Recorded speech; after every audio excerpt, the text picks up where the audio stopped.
Hi everyone. I'm making this video today to tell you guys the truth about what I've been going through for the last 7 months as Miss Grand International. I know this is gonna come as a shock to a lot of you, my decision to step down and return my crown and give up my title. But I also know at the same time that a lot of you knew something wasn't right. You could sense, you know, I read all the comments, so I know a lot of you could tell that my reign wasn't going very, very well, and there were issues with the organization on their end, and I just want to be completely transparent for all of you. I want you to know the reasoning behind this. You've supported me so much, even now, and you deserve to know the truth. And more than that, I'm doing this because there are so many girls all over the world who have the same dream that I did when I entered this competition, and I wanted to win the first crown for India, and I did win the first crown for India. And I want those girls to know the truth about this organization, about the people who have created this system, and I want them to understand what they're signing up for. Because when I started and when I joined and when I won, nobody told me, nobody warned me, and I had to figure it out on my own. And I don't want any other girl to find herself in the same position that I've been in, because these have been the worst few months of my life. I have been at rock bottom. The last time I was truly happy was the night I won. And since then, it's just been going downhill. It's been getting worse and worse. And I've spent the last few months just completely depressed and alone, and I wouldn't wish that on my worst enemy. So I want you to know the truth, and it's taking a lot of courage to first of all give up the crown that I worked so hard for, and then also to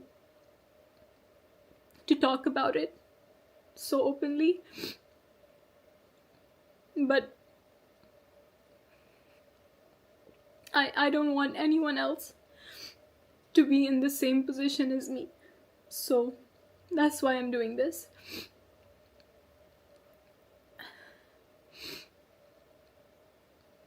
You all know how much effort I put into this dream of winning, how hard I worked from the beginning.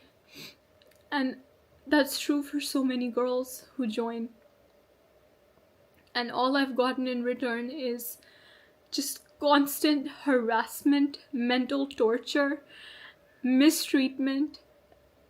And it's on a systemic level. Like, I don't think they can ever change this. So I want you to know what I've gone through, and I want you to know how much I've been silently struggling behind my smile. And I know it's seemed like everything is okay, but like, you have to make it look that way when the whole world is watching you and there's always just cameras on you. It's like you have to seem like everything is okay, but I want you to know the truth now. And I'm gonna tell you everything in this video. First of all, when I joined the competition, I had absolutely no idea that countries were paying for votes, okay? And then the Miss Grand International organization happily accepts them in the form of votes or in the form of, donations. And you guys don't know that. And of course, like, when I found out, like, we couldn't afford to pay for the votes. We didn't have that knowledge, and that's why it was so difficult to compete in terms of votes. You guys know, when I was in the personal interview, Nawat asked me, why do you not have votes? And it's because I wasn't paying to buy votes like every other person was. And honestly, like, it's not even their fault. Like, of course, if they have the option, why wouldn't they do it? Like, everybody wants to win. And the countries who've paid huge amounts of money for votes or for donations, like, of course, if their girl doesn't win, they would be upset because they've basically paid for it and they expect something in return. Nothing is promised, but they expect that, yeah, we've paid, we'll get some return on it. Um, and I don't blame the countries at all. Like, everybody's doing what they can to win, but it is the organization's fault for accepting this and for setting this standard. Because what about the girls who can't afford it? What about the countries who can't afford it, or the national directors who don't know about it, or who don't have access to those kinds of funds, like me? Truly, the only reason I won, despite all of this voting and all of this that was happening, the only reason I won is because of the amount of public support I had. I mean, I think about it now and it still gives me goosebumps, the way people cheered for India, and the way, like, if you asked anybody, they would say they were rooting for India. And on social media and in Thailand in real life, there was just so much support for me, and I'm so grateful for that, because that is truly the only reason that I won, honestly. I want you to think about all the franchises and the national directors who lost their licenses this year, or who gave it up or whatever. Like, it's actually insane, the number of directors who've been in the business for years and they chose to give up their license. Why do you think that is? Who do you think the problem here is, the common problem? I mean, truly, it is impossible to work with the Miss Grand International organization. The way they are, the way they treat people, they only care about money. Like, that is their only thing. And I'm gonna get into that a little bit more. But it made so much sense to me later on when I saw that so many people were dropping their licenses, because nobody wants, even after winning, nobody wants their girls to be in this kind of position, you know? And I had no one to tell me, you know, but I need to be the person who speaks up for what the truth is, and who puts honesty and integrity above my own image. And that's what I'm trying to do today. I've been in Thailand for many months. As you know, I won in October, and then I stayed the whole month of November and 2 weeks of December. And then I was also there for more than a month, all throughout March. So I've spent my fair share of time over there. And during that time, it's unbelievable how they treated me. They couldn't even provide me basic amenities. You know, you think after winning that, oh my God, like, it's a dream come true. The organization is going to take care of everything for me. But that's not true. Immediately after winning, they moved me into a cramped hotel room, a small little hotel room, where even all my suitcases, they couldn't open properly. Like, there wasn't enough space for that. And I lived in that hotel room for more than a month. More than 1 month. And from there, they shifted me to a dilapidated house, okay, which was way on the outside of the city, like an hour or an hour and a half away from the city center, from MGI Hall, the office, everything. And over there in the house, I had no car. They didn't give me any way of getting around. So I was basically stuck in the house until they decided that they need me for something, even in the month of March. I had no car.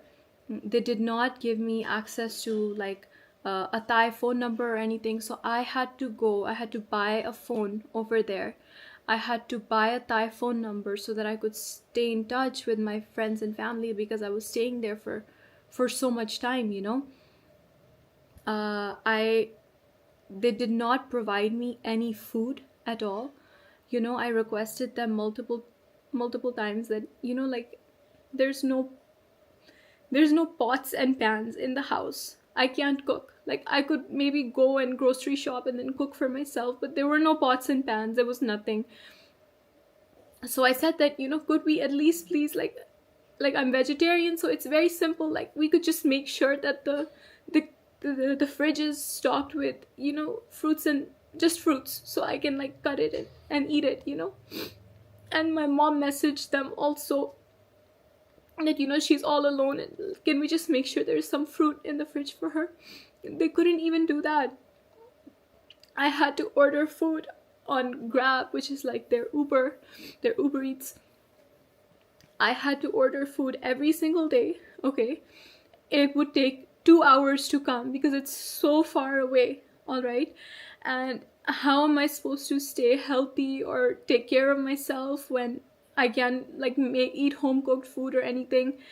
And it was just so bad. Like most days I would either end up eating whatever junk I had, or I wouldn't order food because it's so far away that the drivers would end up canceling, you know. And I requested multiple times, you know, I have the messages like, please can we make sure there's food. Like it's their responsibility, you know. I'm there with them, with that organization. They should at least make sure that they're giving their queen food to eat, you know, if not meals or something. And I didn't, like, I couldn't keep pushing, so I dropped it, and that's how I spent my weeks over there, you know. It was so difficult. And then of course, like, they have a problem. Like I asked them, you know, I'm living here for a long time, like I need access to a gym maybe or something, you know, because obviously you have to keep taking care of yourself, like that's the job, you know. But they didn't arrange that for me. They couldn't. I had to beg and beg and beg for them to give me a yoga mat, until one of the people working for them gave me his like personal yoga mat from his house, you know, so I could do some like workouts over there. And then at the same time they were hounding me and like constantly just talking about my weight and my body all the time. I remember one time, like, they sent their representative to me, and he just comes up to me and he starts pinching me in different places, and he's like, oh, you need to lose weight here, you need to lose weight here. And like that, what am I supposed to say to that, you know? Like that, it's so embarrassing, and it makes you feel so small and so bad. And I understand, like, obviously I have to stay fit for the job, I have to stay in shape, but it's so difficult, like, when you don't have access to anything and you're just locked in a house basically all day long, you know? Like, what are you supposed to do? There were days at a time when nobody would message me from their team. They just kind of left me in that house. They just left me there. There were no events. They called me to Thailand. There were maybe 3 or 4 events. And I was there for a month. So what do you think I did? And like, everybody's asking me, why aren't you posting anything, Rachel? Why are there no updates from you? And I would just say, oh, I'm really bad at it, or I'm sorry, you know. But the truth is, what should I post? What should I post? That I'm sitting here in the house, like, there's nobody to take pictures of me, there's nothing to do, I'm just sitting here, I'm depressed, there's like nothing to do, like, you know, I mean, and nobody knew. And it was just a really, really, really difficult situation. I love Thailand, I love my Thai fans, but being there was so difficult for me. Just going from that environment to, one day they'd say, okay, we're sending the car to pick you up for an event, and then you have to be ready, like, get ready, go on the red carpet, smile, and pretend everything is okay. And I never spoke with the team. I never spoke with Nawat or Teresa. We literally would meet on the red carpet and just smile and pretend like everything is okay, and like we're best friends, and they're Papa Nawat and Mommy Teresa and me, and we're just one happy family, you know. But the truth is, they don't know if I'm frankly alive or dead until we meet on the red carpet and smile for the cameras together. That's all they care about, is getting that picture. And it's just such a false narrative, because you guys are so sweet and you keep saying, oh, you look so happy together, you look so like they're really taking care of you, and like it's just not the truth. And i i I kept pretending like everything is okay, but there's only a certain point I can do that until, I told them that, what, I'm here. There's just a few events, like maybe I could go home in the middle or something, so that I can, keep taking care of myself and I can come back. But they didn't let me go home. They didn't give me anything to do while I was there. I basically was just like stuck there alone, and I had to take care of myself. And my mom was so worried about me. After I won, those weeks were some of the most depressing and the hardest weeks of my life, because I was working so much and there was just so much toxicity and negativity in that organization. And every day I would just get I would get more disillusioned, and it would get harder and harder and harder for me. And my mom, we would speak to each other, and she saw and she noticed that something is not okay with me, just she knows me really well, so she knew something wasn't okay. And she came there and she stayed with me for a few weeks in November. And I think that really that really saved my life, because it would have been really horrible otherwise.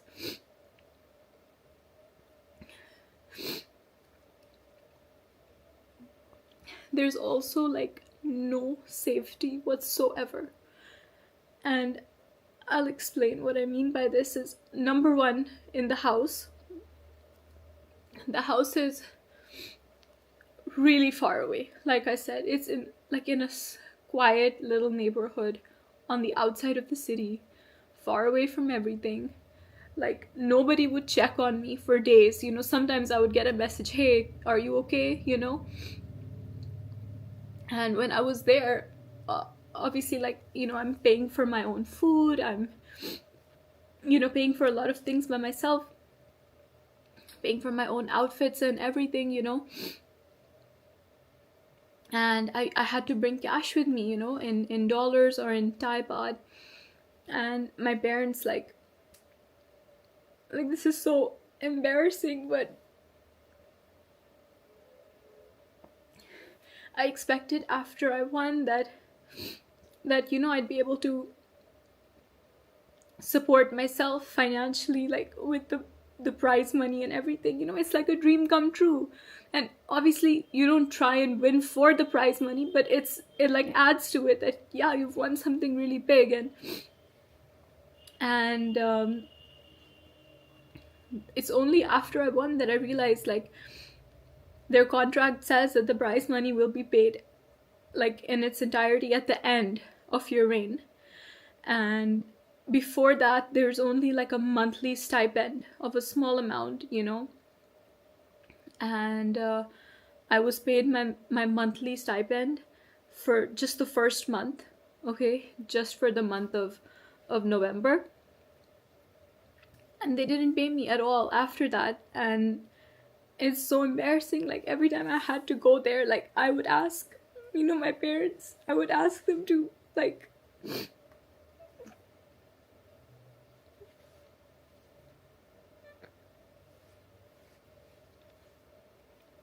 I would ask them to,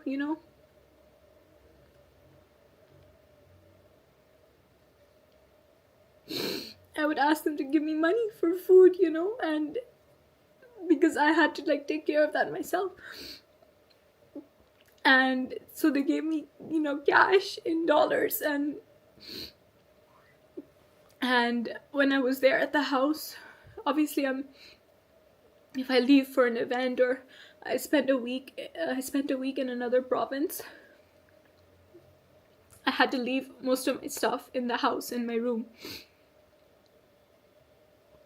And by the way, when I won, a penthouse was promised to me. They showed me a penthouse and they're like, this is gonna be yours, you're gonna live here. But that wasn't the case. It was either the house or they offered to keep me in the same hotel, but I literally could not live in that small room anymore. It was like too much for me. There wasn't enough space, and it was too much, so I said I would rather like live in the house. And so I used to keep my cash there, like in my suitcase, hidden inside. And literally nobody came to the house. Only a cleaner would come one time in a week, maybe. And I had gone to some other province in Thailand for work. And when I came back, my money, I had around $1,700 with me, you know. And there was $1,000 missing. And it was just like I opened my pouch and my rupees were in there and my dollars, and like I know how I left it, but when I opened it, it was all messy. It was in a different place, and I counted, and instead of $1,700, it was only $700, and so there was 1,000 missing. And I thought like maybe I moved it or something. I checked all my suitcases, I checked everything, and I realized like this wasn't an accident, you know, like somebody took the money. Somebody came in the house while I was gone. Maybe it wasn't locked, I don't know.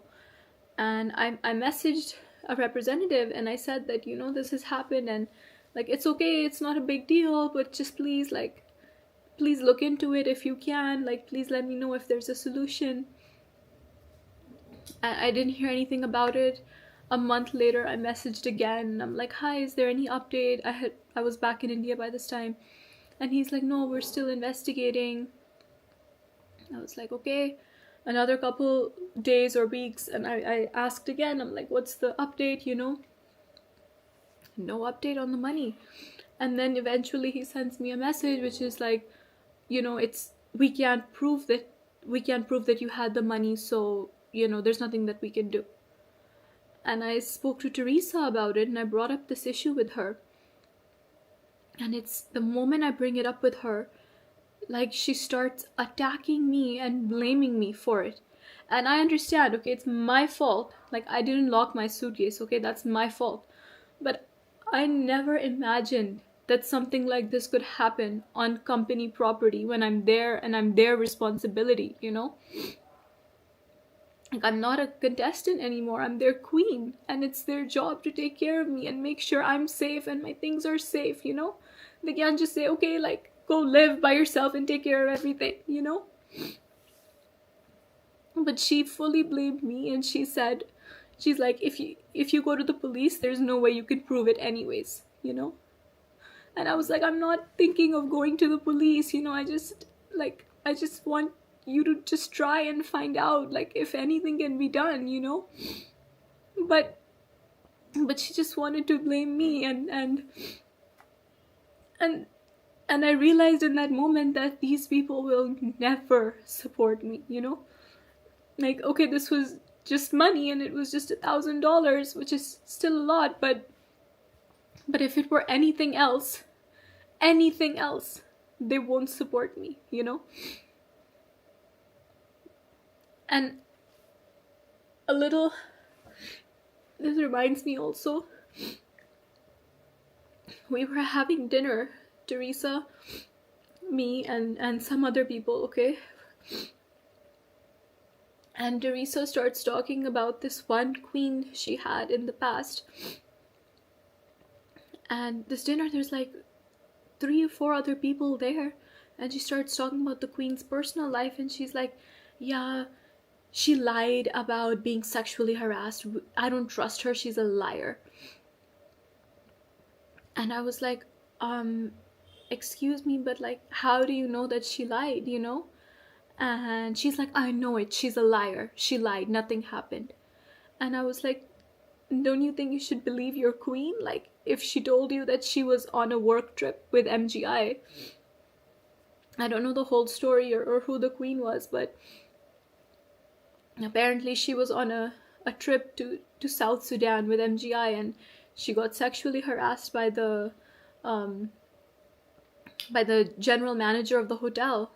And she told Teresa, and Teresa says, I asked the general manager, he said nothing happened, I just dropped her in her room.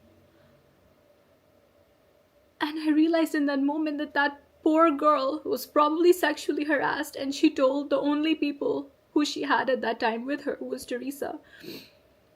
And they didn't believe her. Like, okay, first of all, how do you prove that something like that happened? It's very difficult, that's very complicated. But if you tell your organization, like, they need to believe you, you know, like, you call yourself mommy for a reason, you need to at least believe your queen and not shit talk her years later at a table with random people, you know. And I realize I would be the next girl. Like, if anything ever happens to me on one of these trips, God forbid, anything, this money is one example, but anything worse, you know, I cannot rely on them for anything, because frankly, they don't care if I live or die. As long as I'm there to smile at their events, as long as I like keep my body like super skinny the way they like, they don't care if I live or die. They just want me to be there to go on TikTok live and make money for them and show up at their events. That's it. That's all they want from me. And I realized they would never support me, and I was completely on my own. I mean, genuinely, when I say that they only care about money, I mean it. They made us sell, you guys know, they made us sell these cheap tacky products on TikTok, all right? Like we were sales girls. I mean, you've crowned queens, girls who, like, we have careers in our country, we do things, we're well respected, you know, and they're making us sell cheap products on TikTok because it makes them money. And you can't say no because the boss has asked you to do it. But I used to feel so guilty, you know, like people are spending their hard-earned money to buy these like disgusting cheap products, and like nobody has the power to say no. Like if they say, hey, we need you here for TikTok live, you just show up and you do the TikTok live. That's it, you know. And I felt really, really guilty for misleading the fans, because they'll like the fans will buy just to support the queen who says buy it, you know. That's what's so special and amazing. But like it baffles me. Like, you have women, you know, like me, for example, a person who's a speaker, who wants to like talk about issues, who wants to create change in the world, who has so many ideas, not just for business but for philanthropic work, and you want her to sell like chili paste and chili sauce and like random things on TikTok? Seriously? I had so many ideas to work with underprivileged children, which I was already doing in my country, and also in Thailand I'd worked with an NGO which I really love. And I wanted to raise awareness because now I have the followers, and that's what I always wanted. You guys know, in my interviews I said the reason I want to win is to bring attention to these matters, is to use my advocacy, you know. Otherwise, what's the point? Like, I'm not doing this for the money because I never got the money. I'm not doing this for the fame, all right, because you have to be popular before you win MGI in order to win. Like, the only reason I'm doing this is so that I can use my voice in a way that matters, you know? Not selling on TikTok, but actually working with charities. Like, they use this whole stop the war and violence thing, but it's all fake. It's a facade. Where is the stop the war and violence? Like where is the work? Where's the advocacy work for that? Like, I'm here, I'm ready to use my voice, I'm ready to work with an NGO, but they don't want to do that because it doesn't make money for them. And I've heard them say, like, now it literally says that this is useless, people don't care about it, it's not entertaining, and it doesn't make money, so we're not going to do it. Like, I'm sorry, but it's not all about entertainment. Being a queen, that's not what pageantry is about, you know. It's about being a global public figure who uses her voice for good, you know. Not these cheap entertainment tactics. I had plans when I was there. I wanted to go to charities. I wanted to visit a blind orphanage, and also, you know, other like slum areas that I had worked in before, and they didn't let me. And they said that it's because like we don't have production team, you know, blah blah blah. They made up reasons. Obviously they didn't want to because it's not paid. And I said, I don't need production team, like my day is free, I'll just go there and, you know, I'll be able to like bring some attention to the cause. And they said no. Like, you can't. And so I feel really bad when people ask me that, like, why did you stop your advocacy? Because, like, I wasn't allowed to. And what is the point of winning, of having followers, of people listening to you? What's the point of wearing India over here, and if you can't actually help in any way, you know? It's completely useless. And I remember after winning, they called us down to the MGI headquarters, okay? And they gave us all our contracts 1 or 2 days after winning, I'm not sure when. And I don't know if I can explain that situation properly, but when they gave the contract, it was like a gun to the head. Okay, it was their pen, their paper, their office, their contract, their rules. And we were expected to just sit down, shut up, and sign it. That's it. I remember I personally stepped aside out of the meeting with all the girls to have a conversation about the contract, because mine was different and I had a couple questions. I wanted to see if there's, you know, anything I can like negotiate, because the contract is obviously very one-sided. Like, it's only there to protect them or benefit them. It doesn't guarantee me or promise me anything. It doesn't protect me or protect my rights in any way. But it's like the whole world is like, India had just won for the first time, and I was seeing people's reactions, and everybody was so proud, and there was so much support, and everybody was so excited. There's no question of, hey, I can't sign the contract. You know, you have to. The whole world is watching you. You just won. You have to sign it. There's that pressure. And the way they approach the situation is like, you sign it. If you don't want to sign it, no problem. You can leave. That's the attitude going into it. I asked, I'm like, you know, can we negotiate this at all? Can I request that we discuss this? You know, my lawyer would want to maybe read it and negotiate. And Teresa was like, no. She's like, if you have a problem, if you don't want to sign it, don't sign it. Tell me right now. You can leave. And so I realized, like, there's no negotiating this. You just sign it. That's it. They just want girls to feel lucky that, you know, you've been chosen by us, and you just sign it. That's it. And of course, the prize money was promised to me to be paid, like the monthly stipend, and then the total amount at the end of my reign. But I just received the first stipend for the first month, and that's it. Like, I never saw another penny after that. And so I had to handle, or my parents had to handle, all the expenses that came with it. And so every time I travel, like, I have to take care of my own food. Of course, they do the flights and hotel, but if something is not done, like, it's your responsibility to take care of it 100%. You know, and they don't provide you with outfits or anything. Like, some of the if you get invited to a country, I've only been to one, by the way, so I don't know how this works exactly, but the country that calls you, the ND, will provide you dresses for events while you're there, but everything else is your own responsibility. And it's so difficult, because when you go into it, you think, hey, like, I've just become Miss Grand International. They're gonna take care of my wardrobe. They're gonna take care of hair and makeup. They're gonna take care of everything for me. But that's not true. You're still completely on your own for everything. And of course, my reign was particularly difficult for me because of the issues with my national director and the international organization. So when I competed at Miss Grand India, I competed under Glamanand, who was the Indian National Director organization. And I signed a contract with them, as every girl does in every country.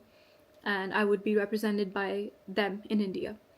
And then after I won, they had a personal issue with Miss Grand International. They had a falling out, like so many national directors did.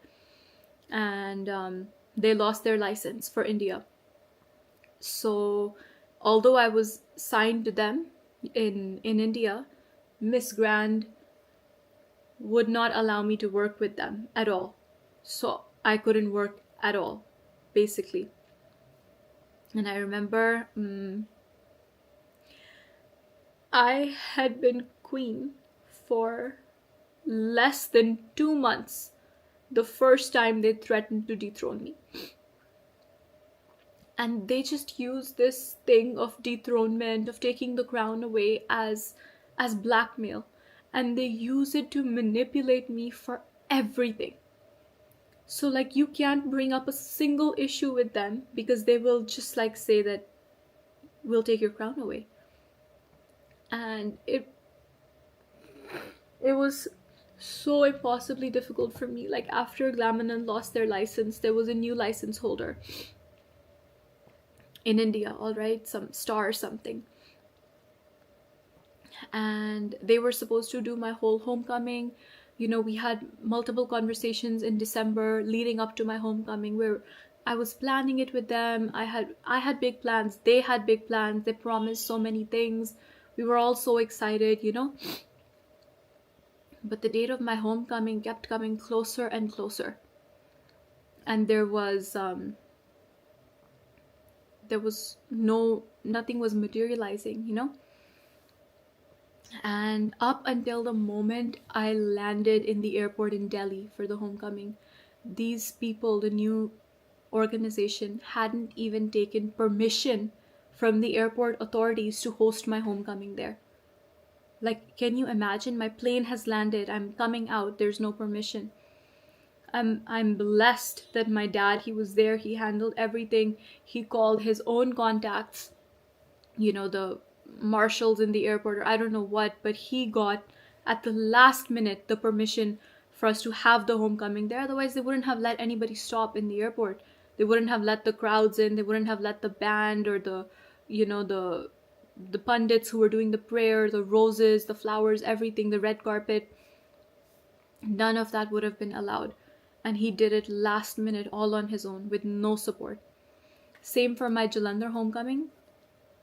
My dad had planned this amazing, like, a parade with like circus performances and like media, news, everything. Like, he arranged it himself. Neither did Miss Grand International do it, nor did the new national organization do it, you know. They just came, they took their photographs, they posted everything first with their watermark on it of my event, my homecoming. They took credit for everything and then they left. In fact, they left in the middle of my press conference here because they had their content. They didn't need anything. They literally left in the middle. So, and now they're using my photograph everywhere to promote their event, and they didn't do anything for me, you know? Like, I was left completely alone. I couldn't work with the people I had a legal contract with Glamanand, and because MGI and the new people wouldn't allow it, and I couldn't work without Glamanand either because that's who I have a contract with. So I'm literally stuck over here. And when I'm in India, like, there's nothing I can do because of these issues and just constant threatening messages from MGI saying we'll take your crown away. I had to let go of so many opportunities, big interviews by like I don't even know if I can say. I had to let go of a lot of really, really big opportunities simply because I wasn't allowed to take them. I couldn't because I was stuck. And so all the comments that are like calling me jobless and like saying, you know, why is she not doing anything? Why is she not posting? Why is she not updating? Why are there no appearances? Literally because I wasn't allowed to.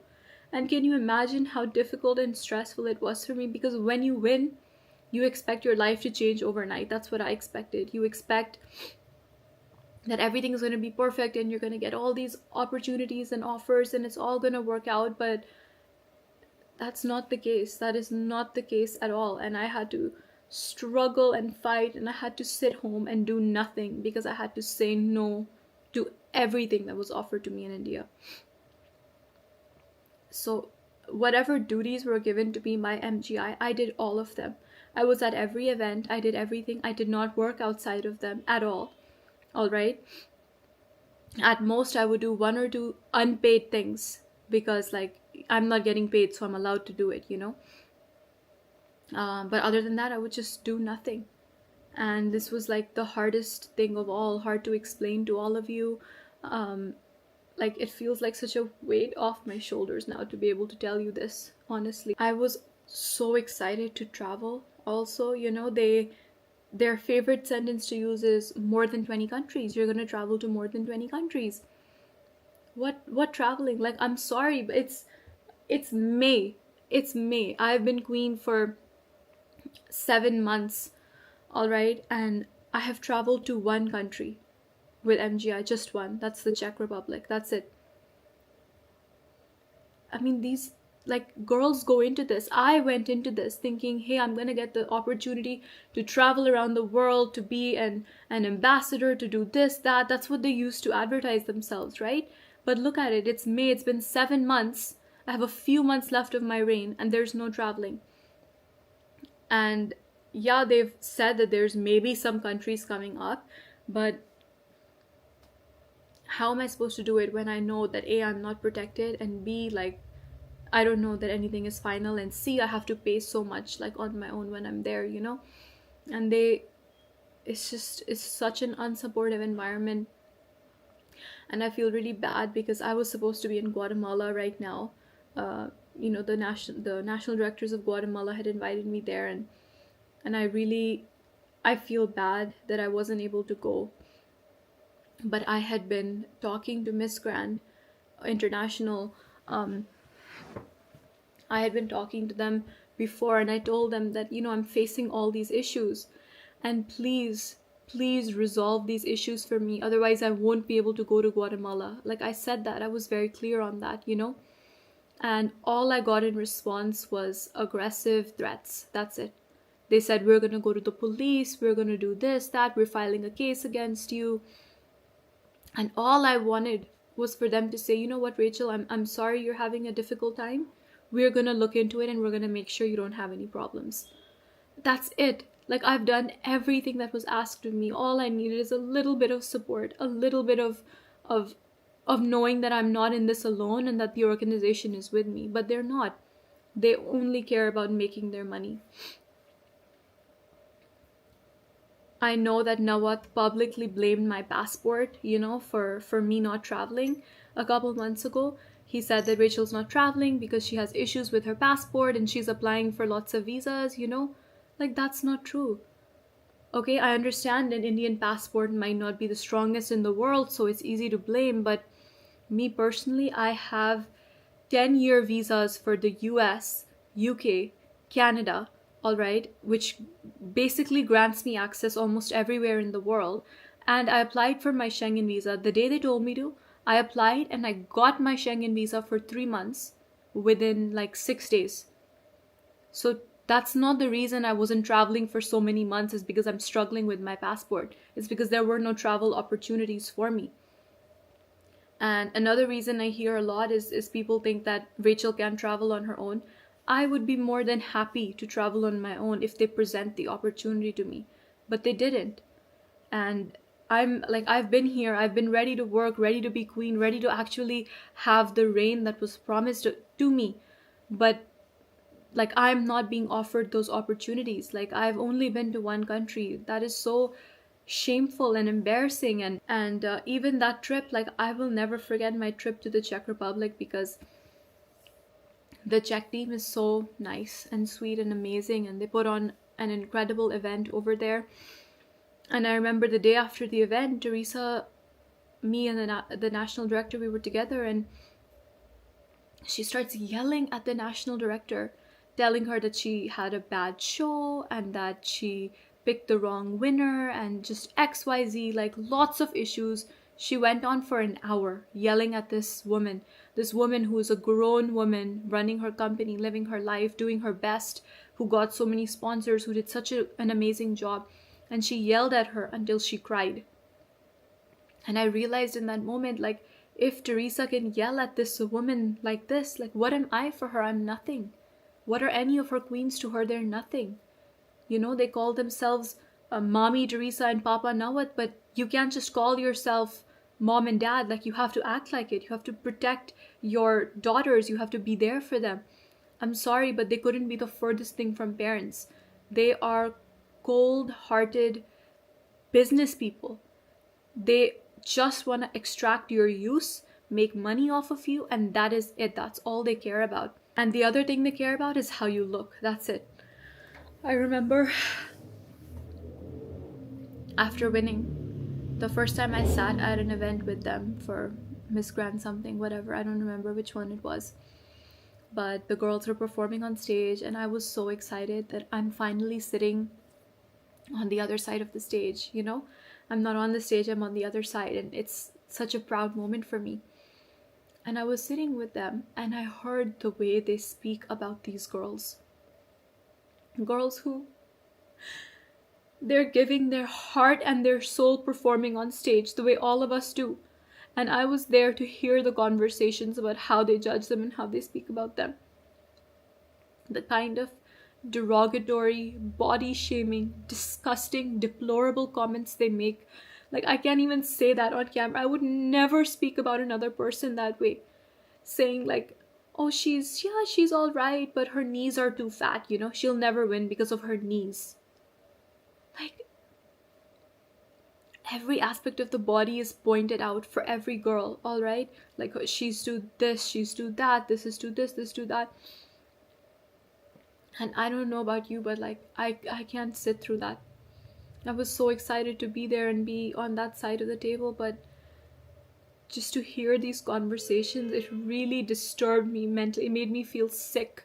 Like 15 minutes into the event, I was sick. I was ready to throw up. I just wanted to leave. I wanted to like cover my ears or something, because I could imagine that that's how they spoke about me and the girls I competed with as well, you know? And I don't even want to imagine what kind of comments they were, you know? This claims to be an organization to support women, to champion women. It should be more than that. No, it should be more than what a girl's knees or nose or like, I can't. Like, they pretend to be so body positive and forward thinking, and yeah, sure, they admit that you need a good body to win, but there's all kinds of bodies competing, right? And they say that that's not like, that shouldn't be a factor, but the truth is, like, you are letting yourself, if you're competing there, you're letting yourself be judged top to bottom in the most disgusting way possible by these people. And I frankly cannot be a part of that. I am not a woman who will tear down another woman because one part of her body is not completely perfect. They don't care about how you speak. They don't care about what you think. The only thing they care about is what you look like. That's why they used to send people to pinch different parts of me and tell me to lose weight here. And I had so many ideas for them. You know, I wanted to work. I had the arm popper idea. You guys know I made an ad.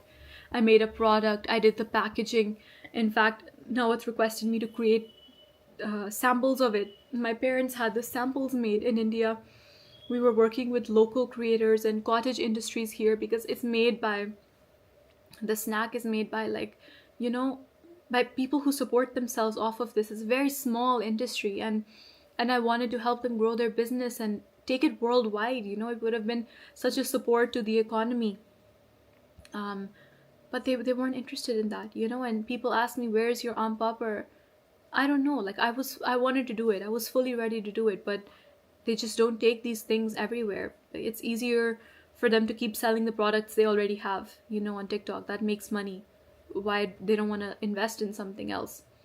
The whole time that I was working with Miss Grand International, the last 7 months, I was constantly harassed, manipulated, ignored, and left to fend for myself, all while dealing with the intense and immense scrutiny of the public eye and all the attention that it brings. These have been the hardest few months of my life.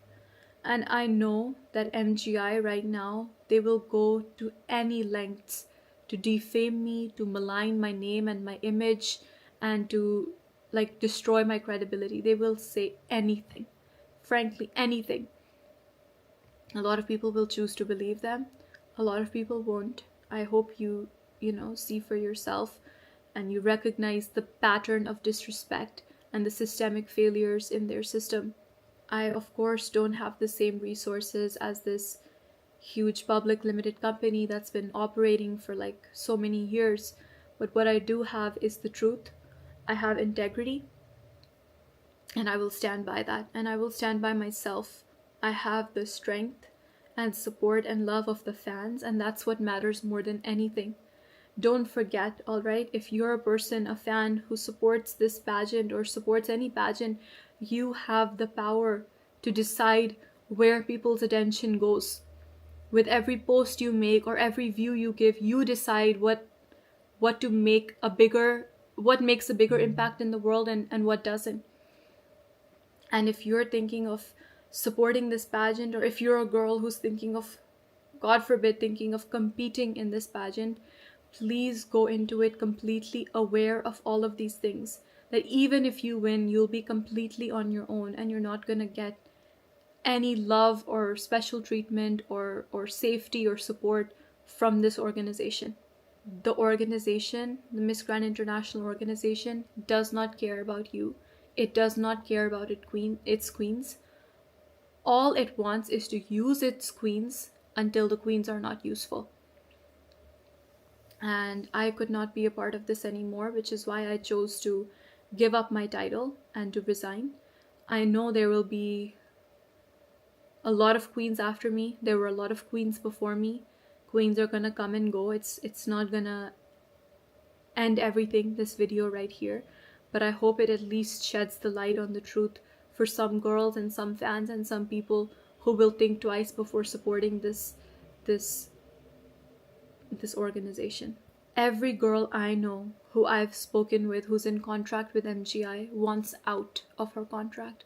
Every single one. And I'm not going to take names, but that means something when nobody wants to be stuck in their contract with them because they're being used like this. It is completely one-sided, and I know so many girls feel pressure to sign it just the same way I did, okay, because they're there. But I want you to know before going into it that there is another way, there are other options for you, and that you don't need to put yourself through this at all, because it's not going to benefit you. I think the mistake that MGI made is that they didn't realize when they crowned me that they're not just crowning Rachel, they're crowning a daughter of India. They're crowning somebody who will speak for her country and her people fiercely. They're crowning somebody who will be supported and loved by so many people who care about integrity and honesty and who care about humanity. That's what this is about at the end of the day. As for my future, I will continue to believe in myself as I've always done. I have the support of my family. I have the support of these amazing fans, and I'm so, I didn't think about the support when I posted this and resigned and gave up my crown. And I knew a lot of people would speak negatively about me, but I never expected that so many people would support me. And I'm so, so grateful. I can't say thank you enough, because if the response had been different, I don't know how I would handle it right now. But I'm so grateful for your support, your love, your trust in me. And I want you to know that you matter. Your attention matters. So please don't give your attention to this horrible organization, because they're going to do the same thing to queens years on years. And if you stop giving your attention here, maybe girls will stop applying, and maybe one day they won't have the power to treat women like this anymore. The relationships I've made during these months with people all over the world, in Thailand, with fans, they mean everything to me. And I've never been fake in my interactions with them ever. I've always tried to protect the girls. I've always told the girls who've won to protect themselves. And those relationships, I wouldn't change it for the world. I'm so grateful that I got to meet all of you and be in this position to turn this down today because of you. I truly believe that a pure heart and honest intentions will always be rewarded. I believe that good things happen to good people, and I want you to know that this decision I made to give the crown back did not come from a place of pain, but it came from a place of strength. I don't feel like I've lost anything. I feel like I've gained everything. I don't know how to explain it to you. Like, I feel free. For the first time in months, I feel free, and I feel like I can breathe. And I've just been drowning for so long, and now I feel like I've come up for air. And I have my life back, and I'm so grateful for that. And no matter what happens, I hope that I've at least helped one or two people by sharing this and being honest with you today. And I just want to say that I'm really grateful. Thank you so much for your love and support. And I love you so much. And there's only up to go from here, and we're going to do bigger and better things in life. Thank you again for your love. I love you so much.